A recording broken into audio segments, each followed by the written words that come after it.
You know what I love? I love paying taxes and Joe Biden, and I'm getting my 3rd booster shot this week.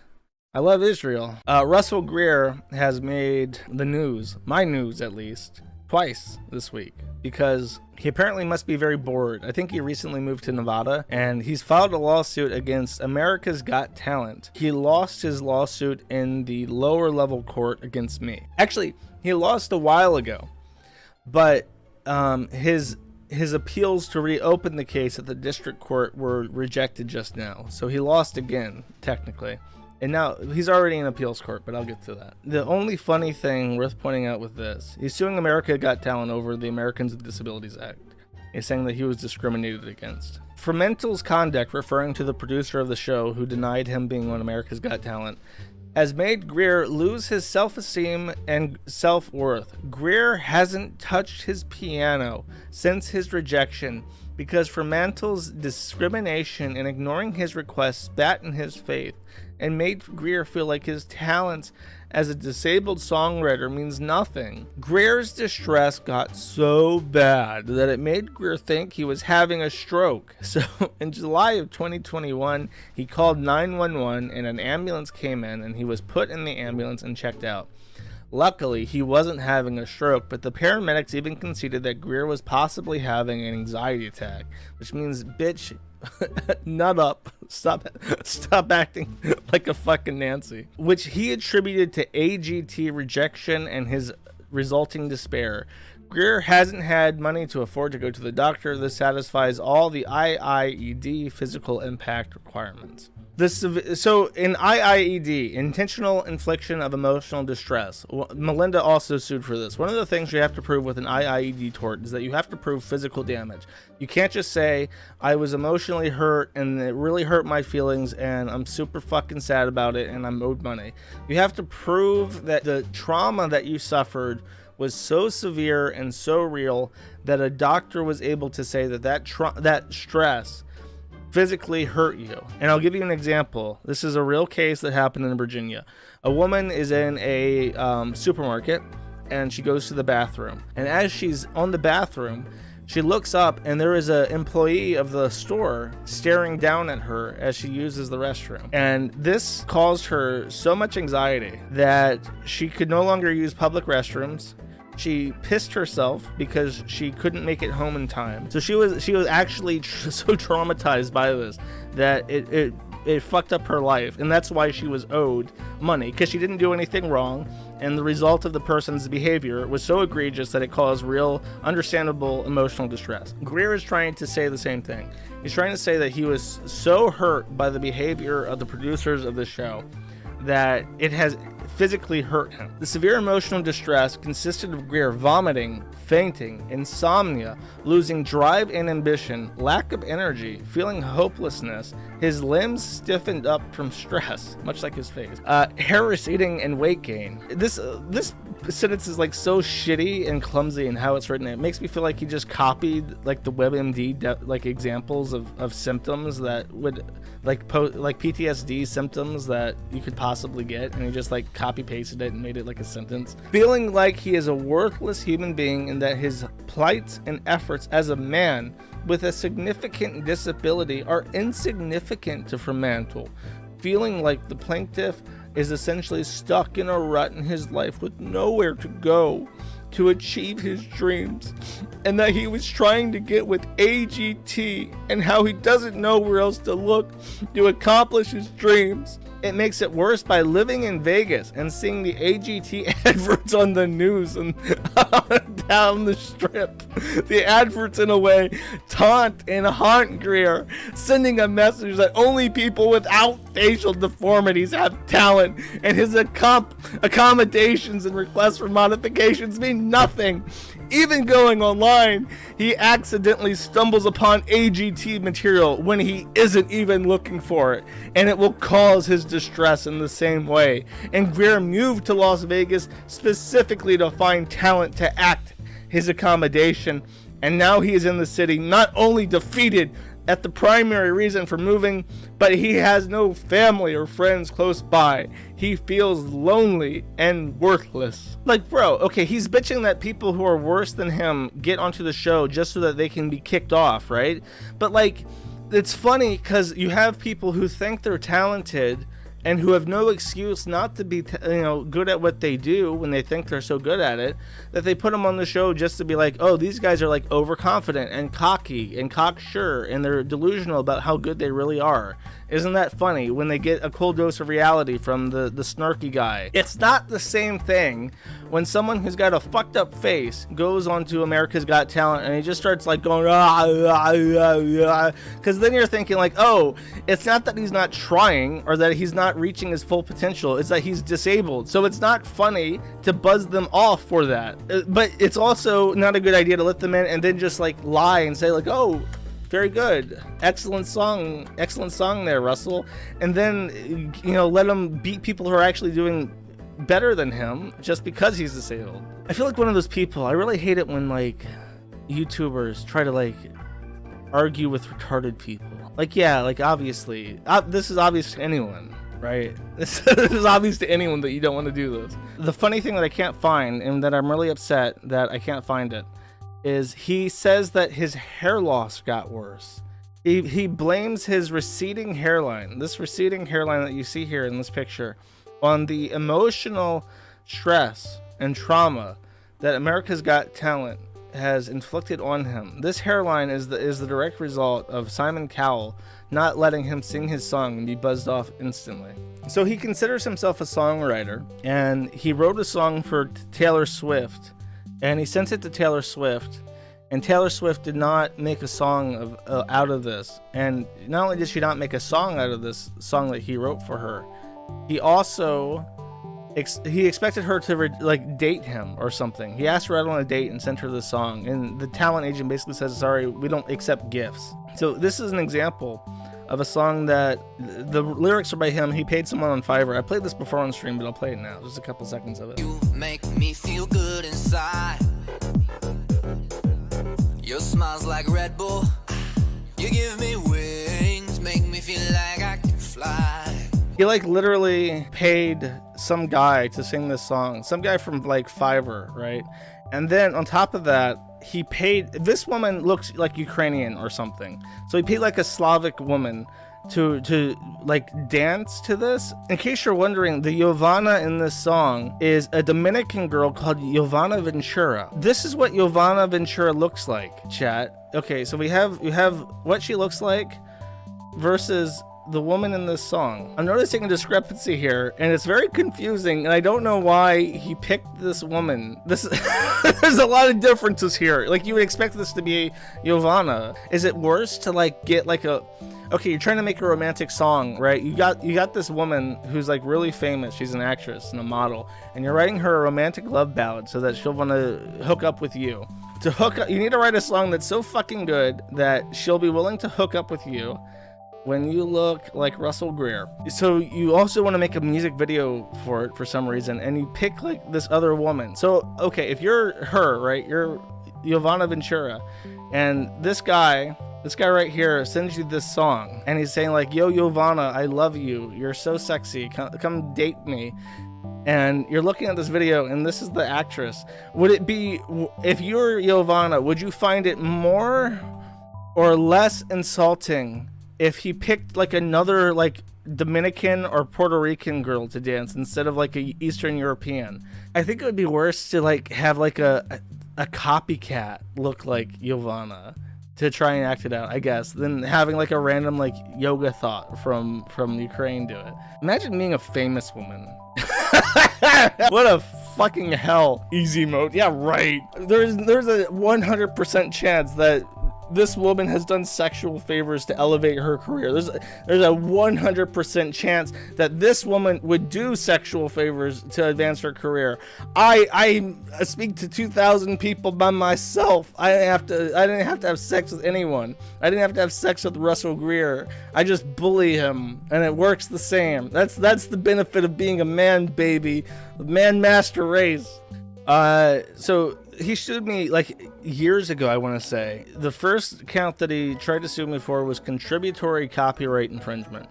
Contributory copyright infringement is when you encourage or induce copyright infringement. It's not the same as copyright infringement. He says that my site is like Napster because a copy of Yo-Yo Vana was allegedly somewhere in the thread. He failed to actually identify where this post was. So if a copy of Yo-Yo Vana is on the Kiwi farm somewhere, I have not seen it. But he was asking for like $75,000, which has a requirement that you somehow encourage it. And I've never encouraged people to commit copyright theft. The judge even explicitly says, nowhere did the court say that Mr. Greer's failure to use the word inducement. He literally interpreted the lack of a single word as being why he got thrown out. The Kiwi Farms does not host well-known copyrighted material. What copyrighted content the Kiwi Farms does host is usually covered by fair use. And he says these two sentences from the FAQ do not advertise an infringing use, nor do they instruct how to engage in infringing use. Fair use is not an infringing use. So that's struck down. The other one is false light. And this is I'm sorry, but this is one of the funniest fucking things that I've ever even heard of. A while back, there was a featured tagline on the front page of the site, one of these. And it said something like, Russell Greer refuses plea deal because he does not want to go to like therapy over his harassment of his victims. Something like that. The point is that it had the word victims in it. And his legal argument was literally that I had defamed him. Me personally defamed him by saying he had victims. Because, Your Honor, I've only been convicted of cyber stalking one lady. I haven't had multiple victims, Your Honor. I've only had a victim. So clearly, Defendant Moon is in the wrong here, and I am to receive my fair comeuppance. And that's like his actual argument. Like, and obviously that's bullshit. And it's bullshit. Not even just for the insanity of what he's saying. It's bullshit because he could not prove. Number one, he did. I don't think he even had an archive of this. He had no proof that this actually happened. And as far as I know, I have no clue if it actually happened. I don't remember anyone ever featuring a post with that byline. He had no proof that it happened, and he couldn't prove it was me that wrote it. Section 230 is the first line of defense there, because he couldn't prove that I wrote it. Not to mention the merits of the complaint itself is that it's fucking insane. Like I would consider Taylor Swift to be a victim. I would consider Ariana Grande to be a victim. I would consider whoever the fuck this woman is in this video to be a victim. I would consider this woman to be a victim, Ms. Ventura.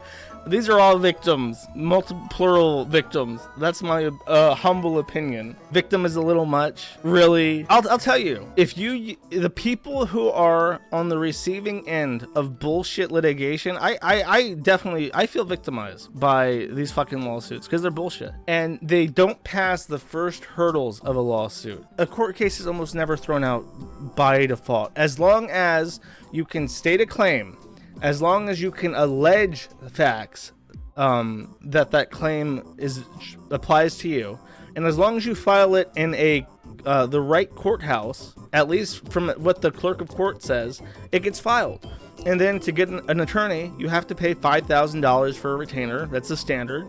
And it costs them about $300 an hour to write a reply. And to write a competent reply, it takes time to not only write it, but to get citations and back up what you're saying with the burden of law. It's extremely expensive, and there's no recourse for it. I want to ask you guys a question in general, just as a theory, right? Melinda Scott and Russell Greer have both completely failed to win their cases, and they both appealed it, which means that on top of having to fight them in the lower court, I have to then fight them in upper courts, and that also costs money. And because appeals courts are a completely different thing than regular courts, they have to back up their case law with completely different citations. So what I'm hoping to do is, with both of them, I would like to win damages. But what I could do is have a debt collector with a GoPro go to his house and physically take things while he watches. And that content might be something I can put on the site as like a wall of shame. Say, if you think you have nothing to lose, if you think that you have not a penny to spare and that there is nothing I can take from you, don't think I won't try, because I will, and I will record it and I will post it on the internet, because that's the only way that I might be able to get these people to say like, oh no, this actually isn't worth it. I don't want a sheriff escorting a debt collector into my house to steal jewelry off my armoire or whatever. You know what I mean? But there's something else I could do before then. I have a constitutional right, chat. I have the 6th Amendment. It is called the Confrontation Clause of the United States Constitution. It provides, in all criminal prosecutions, the accused shall enjoy the right to be confronted with the witnesses against him. If I were to say, I want to have a conference about this motion that Melinda Scott or Russell Greer have filed against me, my lawyer and the judge can set up a Zoom meeting with the plaintiff, and that Zoom meeting is a matter of public record. So I might be able to get Melinda Scott and Russell Greer on camera to articulate their motions in their own words live on the spot in front of the judge and my attorneys. And I'm curious, chat, how many of you think that would be worth the time? Do you think that, let's just say, for generally speaking, would it be worth $2,000 to drag Russell Greer and Melinda Scott for a meeting so that I can have them explain to me what exactly their issues are with my litigation? Because as a matter of fact, Russell Greer is legitimately disabled, so he might be able to get out of it. Melinda Scott, though, she's crazy. She's like legit crazy. She files bullshit against. She's like every other day she like files a sanction against the lawyer. She says that he's like stifling her civil rights or something and lying like constantly. Just every time she files anything, she also files a motion against him. She's crazy, and I think that if she went on camera, it would be really funny. Jokes aside, the strategy works, and I've not said that for 2 years now, however long this has been going on, but it works. Welfare should not exist. Life isn't fair for a reason. And if you have 8 kids and you don't work and you have no assets and you're not married and your family doesn't like you so they don't support you, you should starve to death. You should not be supported by the taxpayers. You should have to grovel at the church for soup, because you should not be enabled to sit on your ass and file bullshit lawsuits forever and ever, and when you fail, you just refile and nothing bad ever happens to you. Vordrack was on The Dole in the UK, and he was like a fucking nightmare. He went after people in my family I've never even met and called them pedophiles. I saw a comment on the last stream like, why does Josh hate the UK so much? It's because you pay psychotic individuals to accuse random people I've never fucking met of being a pedophile because they're tangentially related to me. Like, you want to see what she's doing? You want to see what your money goes to? Here's her blog. This is what she does every day. This stupid whore. She sits here and she writes these articles about how your country sucks, how your police suck, how white people suck, how English people suck, how the BBC sucks because it's transphobic, how everything about you, which enables her to live this existence, sucks, and you fucking suck, and you should die. And you pay, if you live in the UK, your tax money goes to her. She eats your tax money. She eats it up, and she loves it. And she sits on her fucking ass with her free internet and her free housing, writing on her free fucking WordPress.com blog site, talking about how much she fucking hates you. That's your existence, you croids, Angloid motherfuckers. You fucking people are miserable. I hate the fucking British. The only thing that I can look forward to right now is something called FedNow. It's a bank-to-bank instant transfer that bypasses the payment networks. So instead of using private companies like Amex, MasterCard, Discover, or Visa, you just use FedNow for bank-to-bank instant transfers. Literally, that's the only... I will literally unironically have to tell my users to get on FedNow service mark to send me fucking money, because everything else is closed. Do you realize how ridiculous that is? Literally, I don't know what to even think about this. It's coming out in 2023. Everyone get excited for FedNow, a product of the Federal Reserve System, because it's our only hope for this shit to end.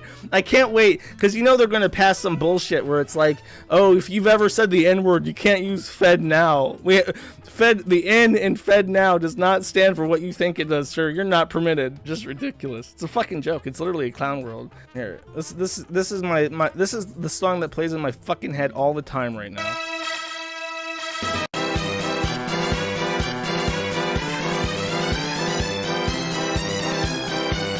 You understand? You understand this nightmare, you fuckheads? Why am I getting so mad? It's a mystery. You try losing a lot of money. You'll feel it. In case you don't know, inflation is a form of taxation. What do I mean by that? Let's say that you have $10 and there are $100 in the world. So you own 10% of all the money, right? And then I print $100 now. So now there's $200 in the world and you still have $10. So technically, I have taken half your money. What used to cost $10 now costs $20 because I've made more. It's subtle, it's insidious, but when the government prints more money than it makes, it is inflating, it's causing inflation and decreasing the value of your money. And that's why people say when the government prints money that it doesn't have, it's taxing you. So the government prints money and distributes it to companies that they like, and they don't give it to money they don't like, and then they tax you. Why does the government need taxes when it prints money, chat? Does anyone know why? The answer is, number one, submission. They want you to pay your taxes because it puts you in that cattle moment. You got a big old herd of cattle, right? Docile cattle. You gotta you gotta do it willingly, voluntarily. It could be a tax, like in some places in Europe, there's a tax that you pay that's like $20 just so you can fund the BBC, but they'll send you a little letter that says you gotta pay your $20 tax for this TV shit you don't fucking watch, and you gotta fucking do it, or they'll come and take your TV out of your fucking house. Those countries exist, and they do it just so that you get used to getting a letter from the government and doing it. It's just a small task. It could ask for an ounce of dry rice. This is your rice tax. We're sending rice to Africa. You have to give us an ounce of rice, dry rice, in this envelope, or we'll come to your fucking house and we'll raid your fucking pantry. And they'll do it, and it'll be compliance training. So that's step one of taxes, is compliance training. Step two of this is to fuck you twice. The first one is like, it's double dipping. They tax you twice. They tax you with taxes, they tax you with inflation. They print more money and you don't even notice it. But they'll make you do the thing you do notice, and then they do the thing that you don't notice, and it goes over the head of 90% of the population. And then number three number two is that they can get away with it. Number three is that they just want to fuck you. It's a distribution. Three businesses have $1,000. The tax is $100 a year, right? They take $100, but then they say the first business is the one that the government likes. We'll give you $400. So not only is the value of the dollar lesser, because now one company has $1,300 and the other ones have $900, and there's more money than there used to be in the entire system. The companies that are not on the good list are hurt, and the companies that are on the good list are not hurt. They benefit. So it's favoritism. It's benefiting specific companies at the detriment of other companies. It's a redistribution of wealth. It is infuriating. It's literal fucking, it's mind games. This is why people go crazy. This is why people go schizophrenic and they hide out in the fucking woods. Because you sit down and you think about this and you think, oh my God, I can't stand this. I cannot fucking stand this. I can't believe that this is my life. I can't believe that I'm in this system and there's literally nothing I can do about it. There's not a fucking thing that I can do to change the situation. I'm completely locked into the structure for the rest of my life. Here's the funny thing. You guys remember a couple years ago when Trump allowed the government to shut down? What changed, chat? During that whole month where the government was shut down, the longest shutdown in history, in our country's history, what changed, chat? You remember? Nothing? Can't think of anything that changed? What about our ambulances? Oh, our ambulances and hospitals are privately owned. What about our fire department? Oh, that's paid for by the city. What about our roads? Oh, that's contracted by the city from private companies. Oh, what about our schools? Oh, that's paid for by the state. What about the police department? Paid for by the state. What about the jails? Paid for by the state. What does the fucking government actually do? And that's the minority of your taxes. The minority of your money tax money goes to the state and to your city. And everything that you think of when you think of a government service is either privately owned, like internet, water, sewage, garbage, waste disposal, all that's taken care of by private companies that have contracts, monopoly contracts, or it's paid for by the city, or it's paid for by the state. There's not a single fucking thing that you can think of if you're a working person that is provided to you by the federal government. The only thing that is provided to you by the federal government is welfare. 50% of the federal budget is give me debts. Imagine if the federal government fucking collapsed. You know how fucking better? We would literally wake up to a better world overnight. And people like Melinda Scott would starve to death, and the world would be fair again. That would literally happen overnight, in a single day. What about your retirement? Your retirement's fucked. You get nothing. I'm ornery today, chat. I'm very angry. I sit and I think, and I wake up And I check my email, and the first thing I see is from Scortus, and he just says like, "Oh, Greer's appealing, by the way. It's going to cost $7,500 to fight him." I was like, "Oh, great, wonderful, excellent, beautiful." That's what I fucking need, chat. That's what I really fucking need. I wake up every day and I say, "Please, God, give me more bullshit to deal with. I need it." I did have my pizza. You know what I'm going to do, chat? I'm going to make cookies. That's right. I'm going to make fucking cookies. I bought a silicone mold so I can melt chocolate and make cookies with little pumpkins on them. You know why, chat? Because it's Halloween. And I'm going to make little pumpkin cookies with chocolate on them. And there's not a fucking thing you can do about it. I'm going to eat those fucking cookies. Can you help? No! Can't touch my cookies. Don't touch my cookies.